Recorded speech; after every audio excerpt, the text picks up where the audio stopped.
presidenteng direct to the point. Kung sumagot, panoorin nyo. Magandang ehemplo ba kayo sa kabataan? Yes, Sa I restored public order in my city and everybody is safe. Anong posisyon sa gabinete ang ibibigay nyo sa babae? Tourism, pati, well, if she's really bright, finance. Name your top campaign contributors. Sino siya? Nasa bukid, ma'am. Anong pangalan, sir? Emilio Aguinaldo, I think. Sabi niyo po, you cannot be a president if you cannot kill. Papatay ba kayo kung kayo ay Pangulo? It's not the actual. Takot kang mamatay, takot kang pumatay, huwag kang magpresidente. Anong sitwasyon ang posibleng mag-udyok sa inyo para magdeklara ng martial law? Well, rebellion, lawless violence, and, rebellion, lawless So, violence. posible ang martial law sa panunungkulan nyo? No, kandabi, wala namang, hindi na ganoon kalawak ang rebellion natin. Papayag ka bang mailibing sa libingan ng mga bayani si dating Pangulong Marcos? Yes, definitely yes. Because it has divided the country until now. Halos lahat ng Ilocano galit kung bakit ganon ang nangyari. It's Kaaway na time to... Ganyan dapat ang isang presidente at pangulo ng ating bansa.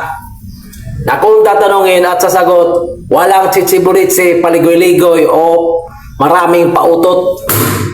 Direct to the point at prangka na merong malakas at totoong paninindigan.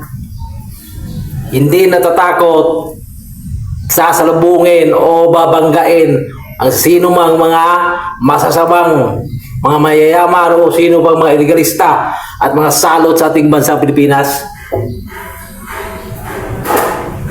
Hindi uubra ang isang leader sa Pilipinas kung pa kimbing-kimbing, pabakla-bakla o mahinang leader, dahil napakaraming pasaway ang Pilipinas at sobrang maraming mga masasamang tao. Kaya ang dapat mamuno sa Pilipinas ay bakal na kamao, bakal na kamay para madisiplina at titino ang taong bayan ng mga pasaway. Ganyan ang isang leader ng Pilipinas na dapat nating hanapin at itatalaga.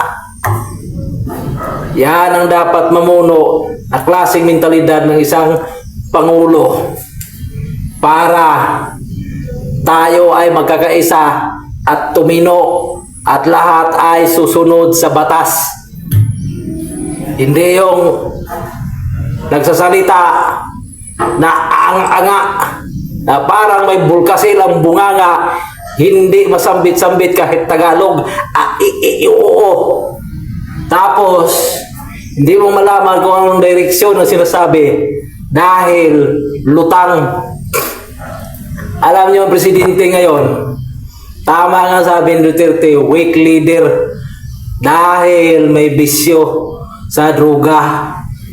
At yan ang masakit tanggapin na maraming nabudol at tayo mula sa pagmumuno ni BBM, lahat na lang puro problema ang inabot at walang good news. Puro korupsyon, pagnanakaw, utang, lahat puro pera ang nauugnay sa kanyang pamumuno. Walang mga proyekto, puro multo. Kaya presidente na dapat na itatalaga natin ay ganito, kamay na bakal, isyo ngayon.